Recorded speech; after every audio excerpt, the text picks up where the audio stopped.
Pada tahun 80-an, di sebuah desa kecil di Jawa Tengah, berdirilah sebuah warung sederhana milik seorang pria bernama Pak Jumanto. Warung itu hanyalah gubuk kecil, berdiri bersahaja di depan rumahnya, berjarak sekitar 5 atau 6 meter dari pintu utama.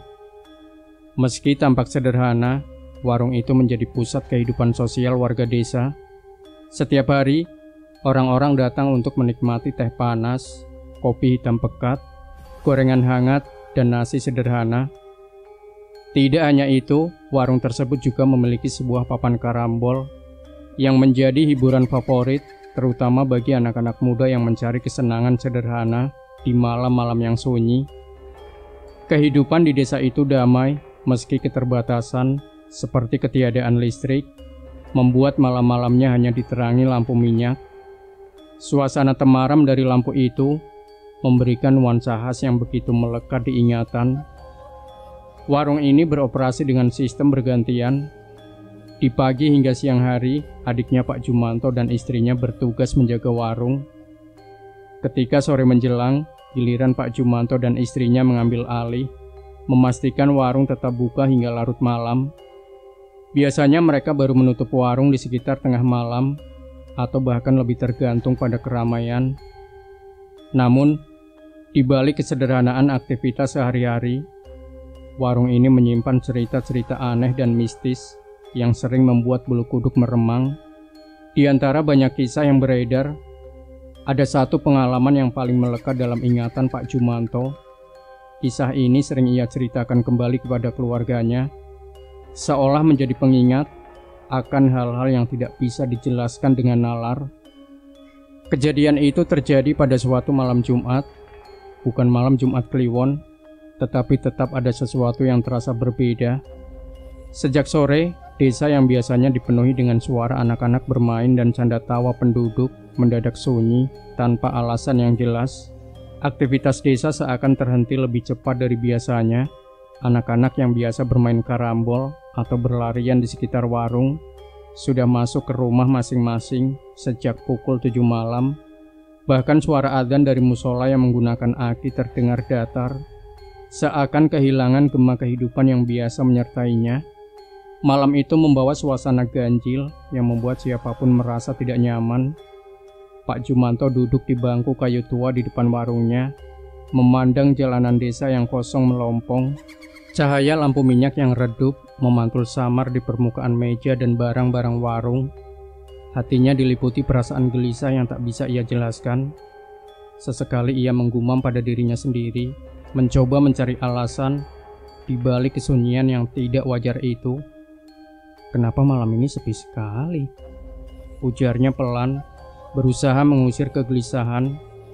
Ia bangkit dan mulai merapikan barang-barang di warung. Ia mengatur gelas-gelas tirak, menyusun piring, dan mengecek persediaan makanan. Namun, keheningan itu tetap membungkus warungnya, terasa berat dan mencekam. Tidak ada satupun pelanggan yang datang malam itu. Hanya suara angin yang berhembus pelan melewati sela-sela dinding bambu, membawa hawa dingin yang menusuk kulit. Karena merasa suasana semakin aneh, Pak Jumanto memutuskan untuk mengunjungi tetangganya, Mas Wirno. Biasanya Mas Wirno menjadi teman ngobrolnya di malam-malam seperti ini, berbagi cerita atau sekedar bermain karambol di warung. Ia berjalan perlahan menuju rumah Mas Wirno yang tidak terlalu jauh, mengetuk pintu dengan hati-hati sambil mengucap salam. "Assalamualaikum, Wir, kamu tidak keluar malam ini?" tanyanya dengan nada ramah meskipun hatinya dipenuhi kecemasan yang tak ia pahami. Dari dalam rumah terdengar suara lemah Mas Wirno menjawab, "Waalaikumsalam, Pak. Badan saya tidak enak malam ini. Saya mau istirahat saja." Pak Jumanto hanya mengangguk kecil tanpa berkata lebih banyak. Ia kembali ke warung dengan langkah yang berat. Tidak jauh dari warung Pak Jumanto berdiri sebuah pohon sawo besar yang telah menjadi saksi bisu perjalanan waktu. Pohon itu ada sejak zaman kakek buyut warga desa, menjadikannya salah satu bagian paling tua dari desa yang tenang ini. Namun, pohon sawo itu tidak hanya dikenal karena usianya yang tua, tetapi juga karena reputasinya yang angker. Banyak cerita mistis yang mengelilinginya. Warga sering bercerita tentang penampakan sosok menyeramkan yang muncul di bawahnya. Dari bayangan hitam yang tiba-tiba melintas, hingga suara-suara aneh yang seakan berasal dari dunia lain. Meski cerita-cerita itu menimbulkan rasa takut, warung Pak Jumanto yang berada tak jauh dari pohon itu biasanya memberi rasa aman bagi siapa saja yang harus melewati tempat tersebut, terutama di malam hari. Namun, malam itu terasa berbeda. Pohon sawo itu tampak lebih gelap, seolah memancarkan aura menyeramkan yang lebih kuat dari biasanya. Pak Jumanto mencoba bertahan di warungnya. Ia berharap ada pelanggan yang datang, mungkin sekadar membeli gorengan atau menyeruput teh hangat untuk mengusir dingin. Namun hingga pukul 11 malam, warungnya tetap kosong. Hanya ada 1 atau 2 pelanggan yang sempat mampir sebelumnya. Itu pun hanya untuk membeli sesuatu dengan tergesa-gesa, lalu segera pergi tanpa banyak bicara. Suasana ini semakin membuat hati Pak Jumanto gelisah.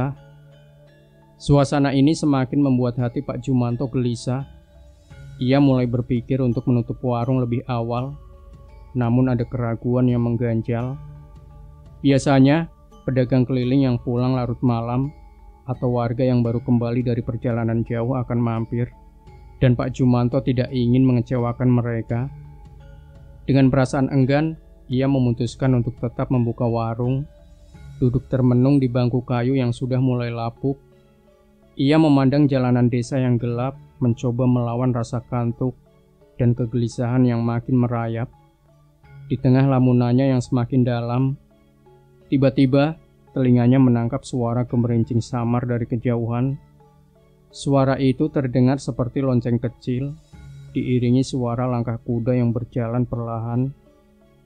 Suara itu memecah keheningan malam, semakin lama semakin jelas. Pak Jumanto menajamkan pendengarannya, berusaha memastikan apa yang didengarnya itu nyata. Hatinya diliputi rasa penasaran bercampur waspada. Siapa malam-malam begini pakai delman? Pikirnya sambil menoleh ke arah jalan yang gelap.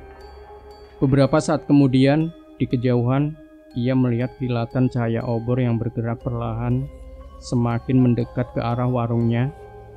Pak Jumanto menahan nafas. Pemandangan itu terasa janggal dan tidak wajar. Ketika cahaya obor semakin dekat, ia melihat lebih jelas sosok-sosok di baliknya. Rombongan aneh itu muncul dari balik bayangan malam. Di depan, 4 orang membawa obor mengenakan pakaian kuno yang terlihat seperti busana dari zaman kerajaan. Mereka berjalan dengan langkah perlahan namun pasti. Di belakang mereka, 2 ekor kuda hitam besar menarik sebuah kereta besar yang berwarna hitam legam.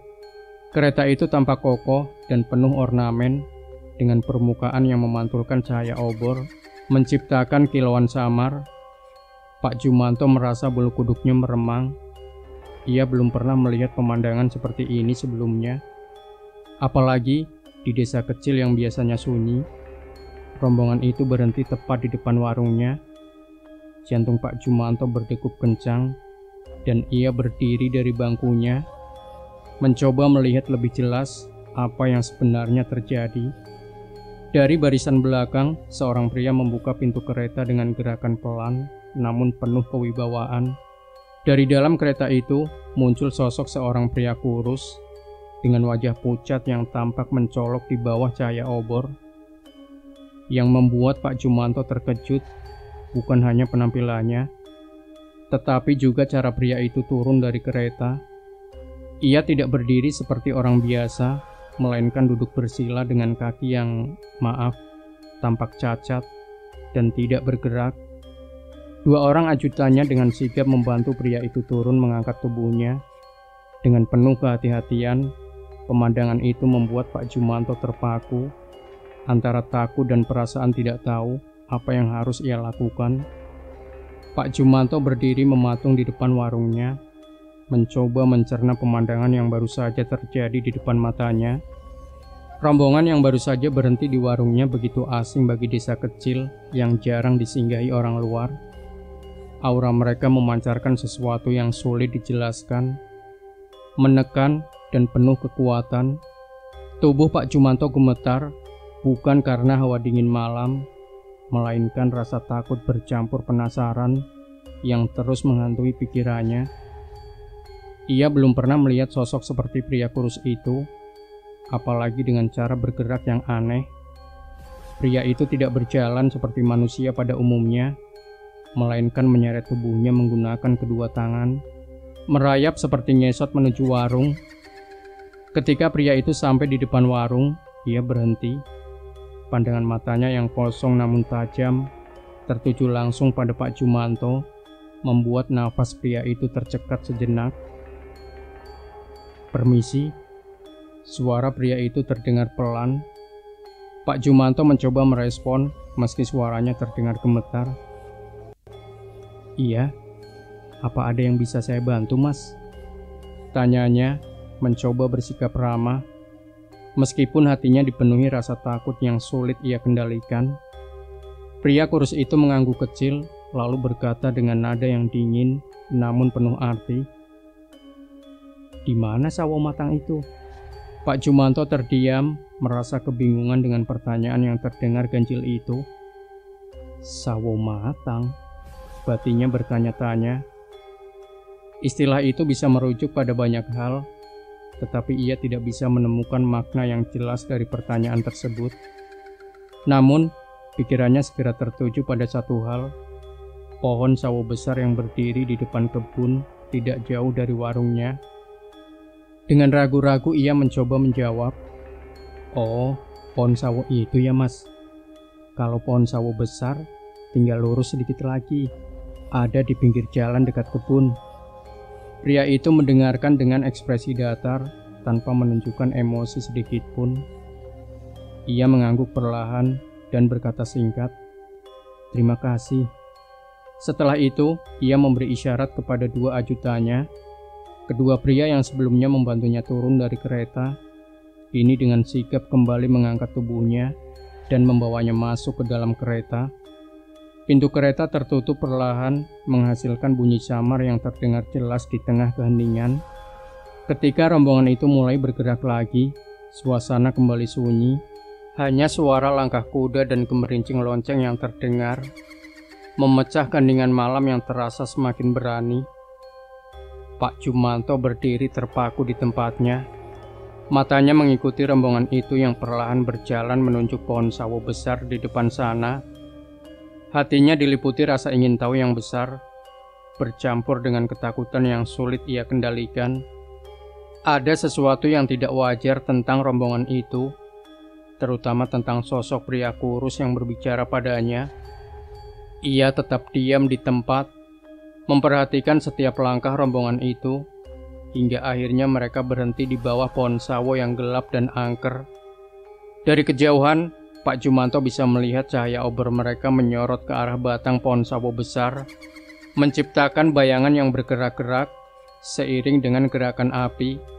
Bayangan itu tampak aneh, seolah ada sesuatu yang melintas di antara cahaya dan pohon, meskipun tidak ada apa-apa di sana.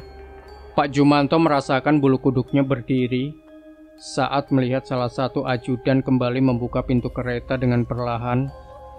Kali ini, tidak ada sosok yang keluar dari dalam kereta, namun pintu itu tetap dibiarkan terbuka, menganga lebar ke arah pohon sawo. Rombongan itu berdiri diam di bawah pohon sawo selama beberapa menit. Suasana terasa begitu ganjil, seolah waktu melambat, membekukan setiap gerakan di sekitar Pak Jumanto. Suasana terasa begitu ganjil, seolah waktu melambat, membekukan setiap gerakan di sekitar.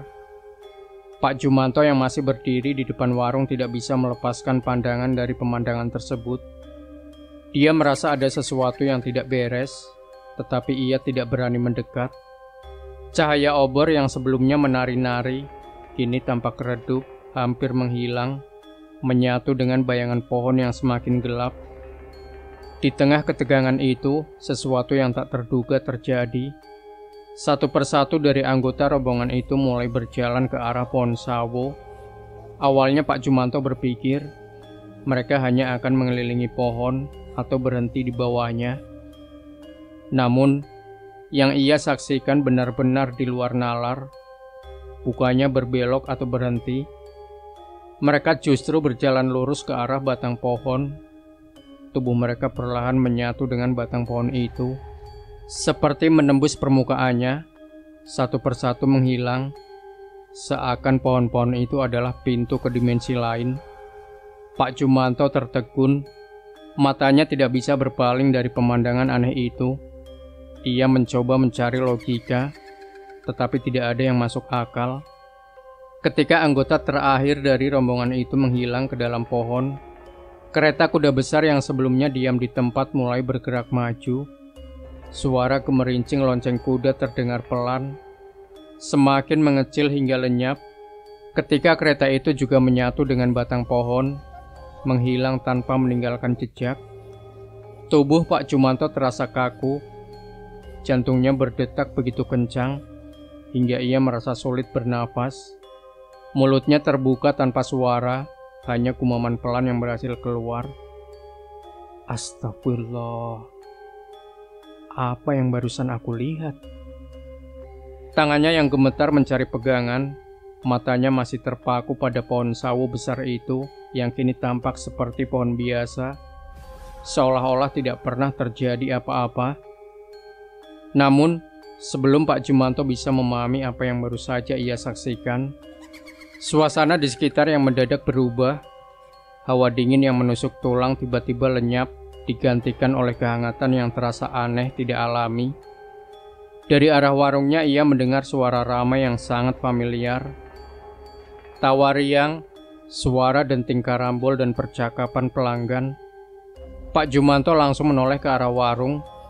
Dan betapa terkejutnya ia melihat warungnya yang tadi kosong kini penuh dengan orang. Beberapa pelanggan duduk santai sambil menikmati teh dan kopi, berbincang dengan santai seperti malam-malam biasa. Di sudut, sekelompok anak muda terlihat asik bermain karambol. Tawa mereka menggema di udara. Suara kehidupan yang tiba-tiba kembali itu membuat Pak Jumanto bingung bukan main. Ia yakin betul bahwa hanya beberapa menit yang lalu warungnya kosong dan sunyi. Dengan langkah gontai Pak Jumanto mendekati warung. Salah satu pelanggan yang menyadari kehadirannya langsung menyapa. "Pak, pesen teh lagi satu ya." Suaranya terdengar begitu santai, seolah tidak ada hal aneh yang terjadi. Pak Jumanto hanya mengangguk pelan tanpa berkata apa-apa. Ia masuk ke warung untuk menyiapkan teh pesanan itu.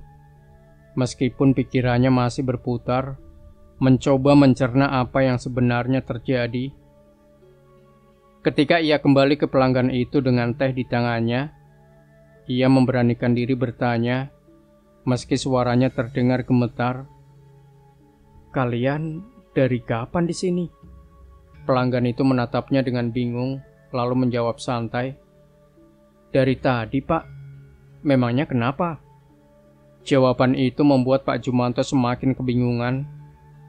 Ia yakin bahwa beberapa menit yang lalu warungnya benar-benar kosong, tapi sekarang semuanya terasa normal. Seolah-olah waktu telah melompat tanpa ia sadari. Pak Jumanto tersenyum kecil, berusaha menyembunyikan kegelisahannya. Ia memberikan teh kepada pelanggan tersebut tanpa berkata apa-apa lagi. Namun hatinya tidak tenang. Ia mencoba menyusun kepingan-kepingan peristiwa malam ini di dalam pikirannya. Tetapi semakin ia mencoba, semakin sulit untuk menemukan logikanya. Bagaimana mungkin warung yang tadinya kosong tiba-tiba penuh dengan pelanggan tanpa ia sadari? Beberapa pelanggan tampaknya mulai memperhatikan perubahan di wajah Pak Jumanto. Salah satu dari mereka berkata dengan nada prihatin, "Pak, mukanya kok pucat banget. Kenapa, Pak? Apalagi sakit?" Pak Jumanto hanya menggelengkan kepala ketika salah satu pelanggan bertanya tentang wajahnya yang pucat. "Oh, tidak. Cuma lagi bingung aja." Jawabnya singkat dengan senyum yang dipaksakan. Meski berusaha terlihat tenang, pikirannya terus dihantui bayangan rombongan kereta hitam yang menghilang ke dalam pohon sawo besar. Ketika salah seorang pelanggan meminta gorengan, ia berjalan ke dapur kecil di belakang warung. Dengan langkah yang gontai, di sana ia mengambil piring dan menyusun gorengan sambil menarik nafas panjang, berusaha menenangkan diri. Namun, ingatan tentang sosok pria kurus dan rombongan kereta hitam itu terus kembali mengusik pikirannya. Apa yang sebenarnya terjadi tadi? Batinnya berulang-ulang bertanya, namun tidak ada jawaban yang memuaskan. Saat ia kembali ke depan warung, suasana tampak normal. Para pelanggan sibuk dengan aktivitas masing-masing. Ada yang menikmati teh, ada yang bermain karambol sambil tertawa riang. Namun semua ini justru membuat Pak Jumanto semakin bingung. Tiba-tiba, salah satu pelanggan menatapnya dengan penuh perhatian dan bertanya, "Pak, sampean dari tadi kayak orang linglung. Memangnya ada apa, Pak?" Pak Jumanto tersentak mendengar pertanyaan itu. Ia mencoba menutupi rasa gelisahnya. Dengan senyum kecil lalu menjawab dengan nada pelan, "Linglung? Maksudnya bagaimana, Mas?" Pelanggan itu mengangkat bahu, masih dengan tatapan penasaran. "Iya, Pak. Dari tadi sampean diam saja, tidak kayak biasanya. Waktu kami datang jam 10-an tadi, sampean kayak bengong. Ditanya pun cuma manggut-manggut aja." Perkataan itu langsung membuat Pak Jumanto terdiam. Ia mencoba mencerna kata-kata pelanggan tersebut. "Jam 10?" Gumamnya setengah tak percaya. Ia yakin bahwa sebelum rombongan kereta hitam itu lewat, warungnya benar-benar kosong. Tapi apa yang dikatakan pelanggan itu bertolak belakang dengan apa yang ia alami. "Mas, sampean tadi bilang datang jam berapa?" Tanyanya, kali ini dengan suara yang lebih serius. "Jam 10, Pak. Bahkan sebelum itu," jawab pelanggan itu dengan yakin.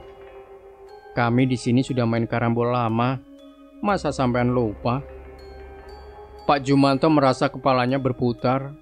Ia tahu betul bahwa sebelum kejadian aneh tadi, tidak ada siapapun di warungnya. Keheningan yang menyelimuti malam itu masih jelas terasa di benaknya. Namun, ia tidak ingin langsung menceritakan apa yang ia alami. Ia hanya mengangguk pelan, mencoba mengalihkan perhatian dari rasa takut yang mulai menguasainya. Namun, salah satu pelanggan lain yang duduk dekat papan karambol tiba-tiba ikut berbicara. "Tapi benar, Pak, sampean tadi kelihatan aneh. Tidak ngomong banyak, cuma lihat ke arah pohon sawo terus. Kita malah sempat mikir sampean lagi mikirin sesuatu." Perkataan itu membuat Pak Jumanto kembali merasakan dingin menjalar di tubuhnya. "Sampean tadi bilang sudah di sini dari jam 10 malam?" Tanyanya lagi, berusaha memastikan. "Iya, Pak," jawab pelanggan itu. "Memangnya kenapa?" Pak Jumanto diam sejenak, wajahnya menunjukkan keraguan, sebelum akhirnya ia berkata dengan nada pelan, "Saya tadi tidak lihat sampean sama sekali. Dari sore warung ini sepi, tidak ada siapa-siapa. Sampai tadi saya mengalami sesuatu yang aneh." Pelanggan-pelanggan yang duduk di warung mulai mendengarkan dengan lebih serius. Salah satu dari mereka yang berada di dekat papan karambol mencondongkan tubuh ke depan. "Aneh bagaimana? Cerita aja, kami juga heran. Tadi sampean diem aja, kayak kepikiran sesuatu," katanya, mencoba memancing Pak Jumanto untuk bercerita lebih lanjut. Pak Jumanto menarik nafas panjang, lalu memutuskan untuk menceritakan apa yang baru saja ia alami. Dengan suara yang sedikit bergetar, ia mulai berbicara tentang suasana desa yang sejak sore terasa sunyi, tidak seperti biasanya. Ia menjelaskan bagaimana warungnya kosong hingga larut malam, dan tidak ada satupun pelanggan yang datang. Lalu, ia menceritakan kejadian aneh itu. Suara gemerincing, lonceng dari kejauhan, langkah kaki kuda yang mendekat, dan akhirnya munculnya rombongan kereta hitam besar yang dihiasi dengan obor dan ditarik oleh kuda-kuda hitam besar. Pak Jumanto melanjutkan ceritanya dengan menggambarkan sosok pria kurus yang turun dari kereta dengan bantuan ajudannya, menyeret tubuhnya ke warung sambil menanyakan lokasi pohon sawo. Seluruh pelanggan di warung kini mendengarkan dengan penuh perhatian. Wajah-wajah mereka menunjukkan campuran antara rasa penasaran dan ketakutan. Beberapa di antara mereka saling bertukar pandang dengan ekspresi bingung, sementara yang lain hanya diam terpaku pada cerita Pak Jumanto. Salah seorang dari mereka akhirnya bertanya dengan nada ragu, "Jadi, rombongan itu beneran berhenti di depan warung ini?" Pak Jumanto mengangguk pelan, matanya menatap jauh, seolah-olah masih melihat kejadian itu terulang di depan matanya. "Iya, mereka berhenti di sini, tepat di depan warung. Sosok pria itu, dia cacat, kakinya tidak bisa jalan. Dia ngesot ke arah warung ini, lalu nanya, di mana sawo matang. Setelah saya tunjukkan pohon sawo besar itu, mereka pergi ke sana. Tapi yang aneh, mereka tidak berhenti di pohon itu. Mereka masuk ke dalamnya." "Maksudnya, masuk bagaimana, Pak?" tanya seorang pelanggan lainnya. Suaranya terdengar tegang dan penuh rasa ingin tahu. Pak Jumanto menghela nafas, mencoba merangkai kata-kata untuk menggambarkan apa yang ia lihat. "Iya, masuk beneran.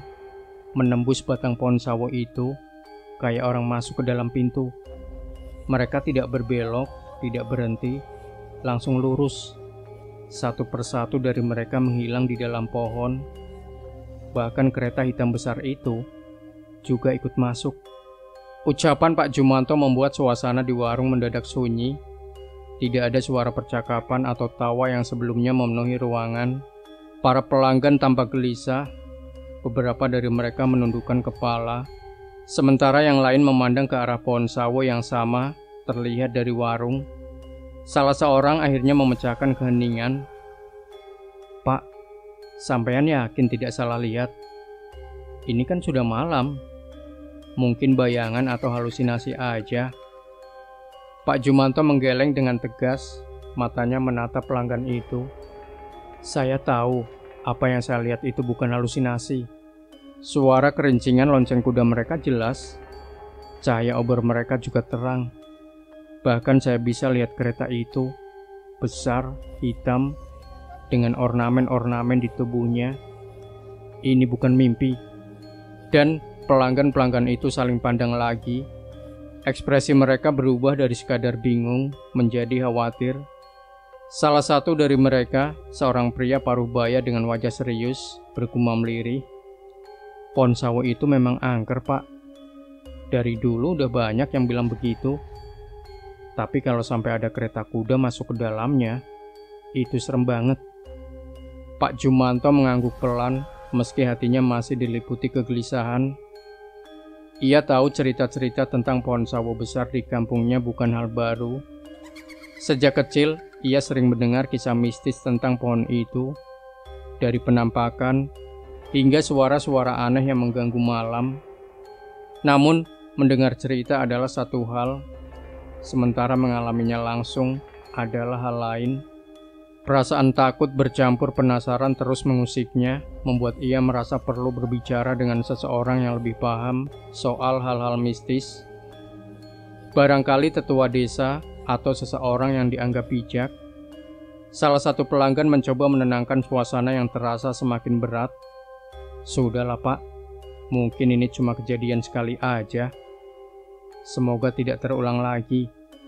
Jangan terlalu dipikirkan.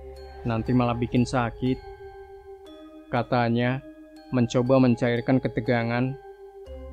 Beberapa pelanggan lain mengangguk setuju, meski dari sorot mata mereka terlihat bahwa kejadian itu meninggalkan bekas yang sulit diabaikan. Setelah menceritakan pengalaman rombongan kereta kuda yang masuk ke dalam pohon sawo, suasana warung mulai sedikit normal. Beberapa pelanggan kembali bermain karambol dengan tawa yang terdengar agak dipaksakan. Sementara yang lain sibuk bercakap-cakap sambil menikmati teh hangat dan gorengan. Ketika waktu menunjukkan hampir tengah malam, Pak Jumanto memutuskan untuk mulai membereskan warung. Suasana di luar semakin sunyi. dan hawa dingin malam terasa menusuk hingga ke tulang. Ia berjalan ke dapur kecil di belakang warung, mengambil beberapa barang dan bersiap untuk menutup warung lebih awal dari biasanya. Tubuhnya terasa lelah dan pikirannya masih penuh oleh bayangan rombongan kereta hitam. Istri Pak Jumanto yang sejak tadi berada di dalam rumah, keluar dan mendekat ke belakang warung. "Pak, sudah malam, tutup saja warungnya. Besok dilanjut lagi," katanya sambil membantu mengangkat beberapa piring dan gelas dari dapur.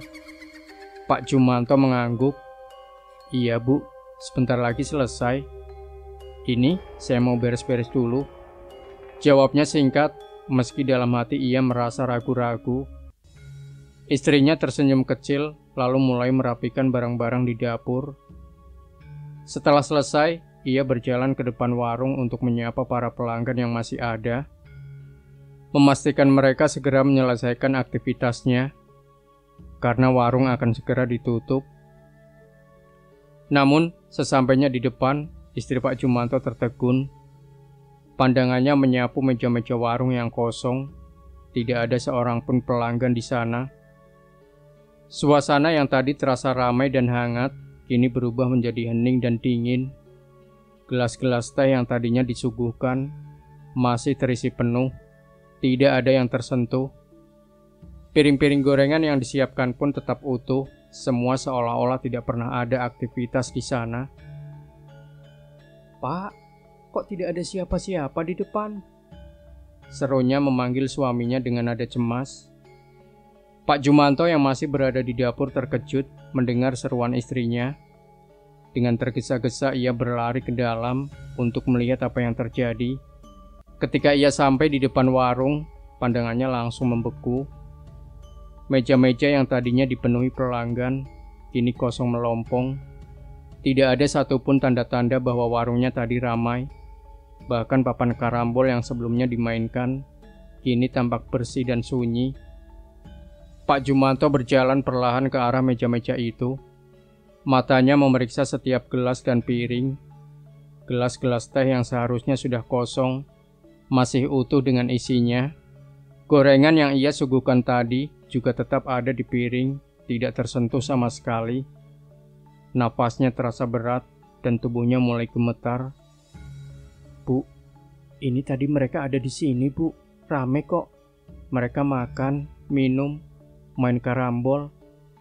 Tadi saya juga ngobrol sama mereka," katanya dengan suara bergetar, mencoba meyakinkan dirinya sendiri. Pak Jumanto masih berdiri terpaku di depan meja-meja yang kosong, merasa tidak percaya dengan apa yang baru saja terjadi. Gelas-gelas yang seharusnya kosong masih terisi penuh, dan piring gorengan yang seharusnya sudah habis tetap utuh, seolah tidak pernah disentuh. Istrinya memandangnya dengan tatapan cemas, mencoba memahami apa yang sebenarnya sedang terjadi. "Pak, ini gelasnya masih utuh semua. Tidak ada bekas dipakai sama sekali. Apa tadi Bapak cuma mimpi?" tanyanya dengan suara bergetar. Matanya menatap penuh kecemasan. Pak Jumanto menggeleng dengan tegas, hampir seperti ingin membantah pikiran itu dari benaknya. "Tidak mungkin, Bu. Saya tadi beneran ngobrol sama mereka. Mereka ada di sini. Saya lihat sendiri. Mereka main karambol, pesan teh.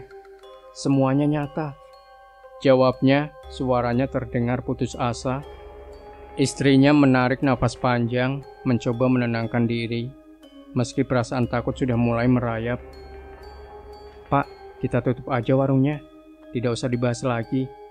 Sekarang sudah malam, Bapak juga kelihatan capek," katanya sambil mulai membereskan meja-meja, mencoba mengalihkan perhatian mereka dari kejadian aneh itu. Pak Jumanto masih merasa bingung, tetapi ia memutuskan untuk mengikuti saran istrinya. Tubuhnya terasa semakin lemah, sepertinya semua energinya terkuras. Dengan sisa tenaga, ia membantu istrinya mengangkat piring-piring dan gelas-gelas.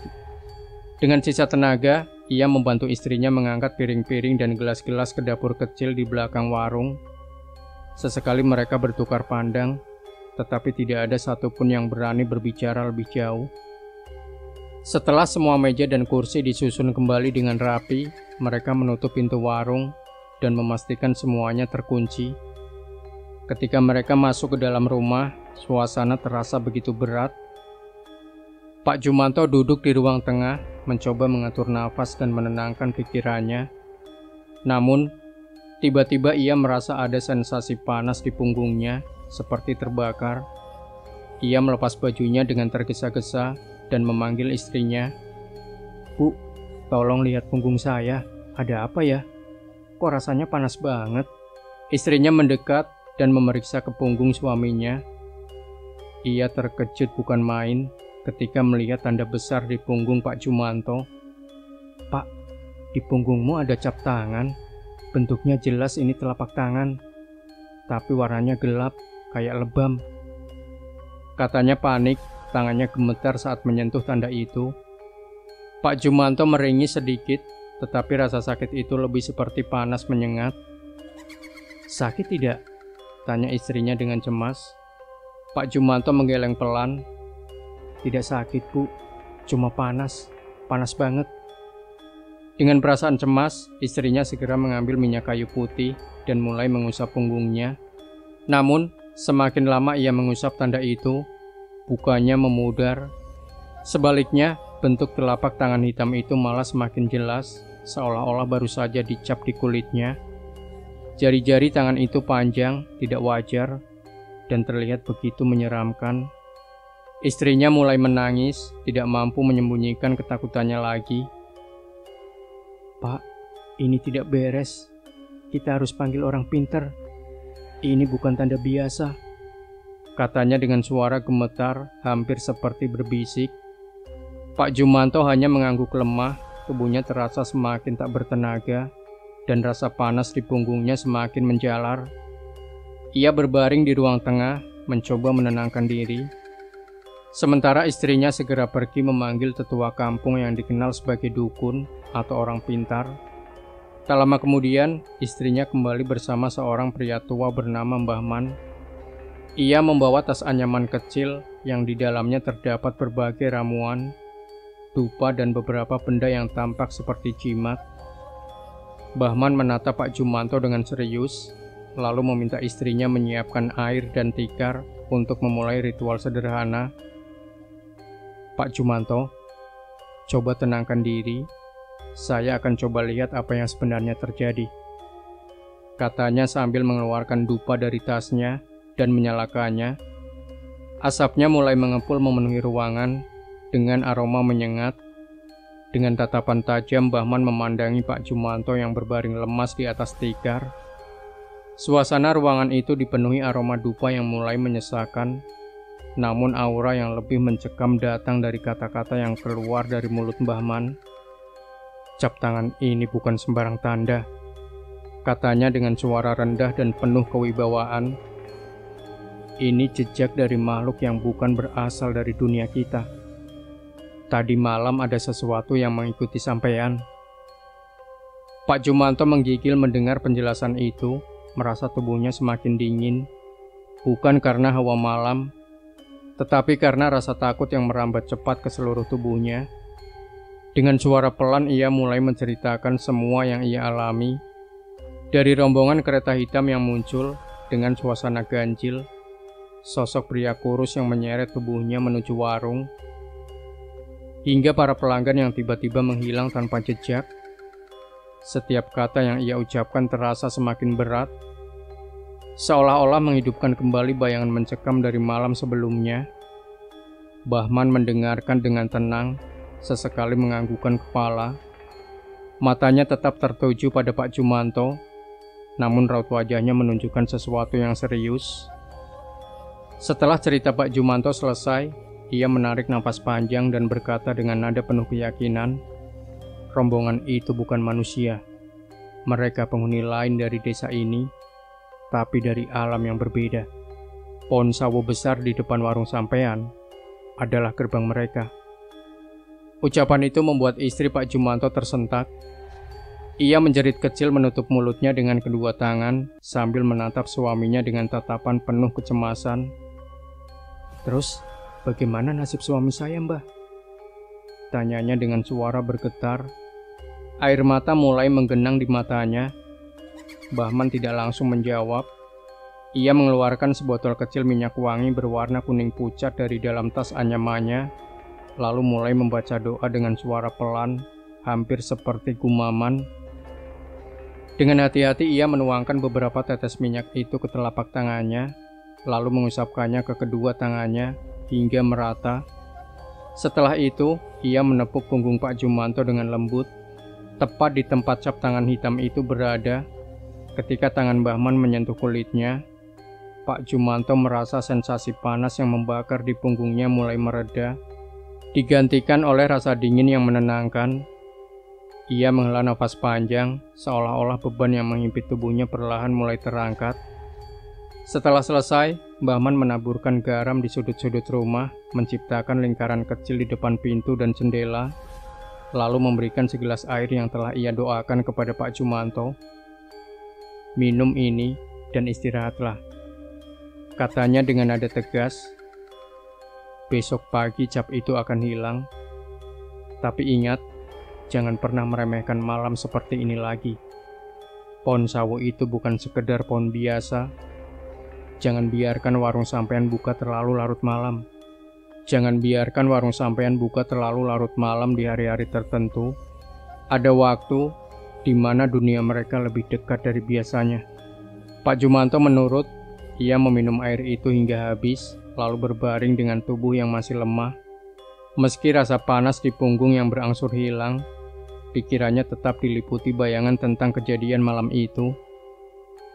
Ia mencoba memejamkan mata.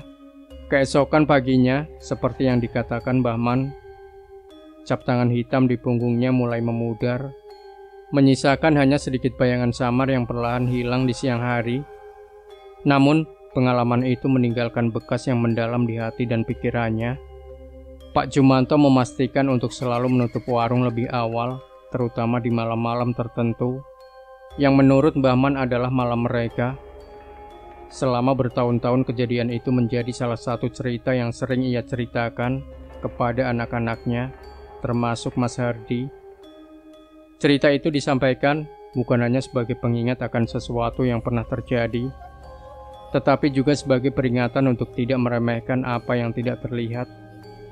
Pak Jumanto selalu berkata dengan nada yang penuh makna, "Jangan pernah abaikan apa yang ada di sekitar kita. Kadang mereka melihat kita lebih sering daripada kita menyadari keberadaan mereka."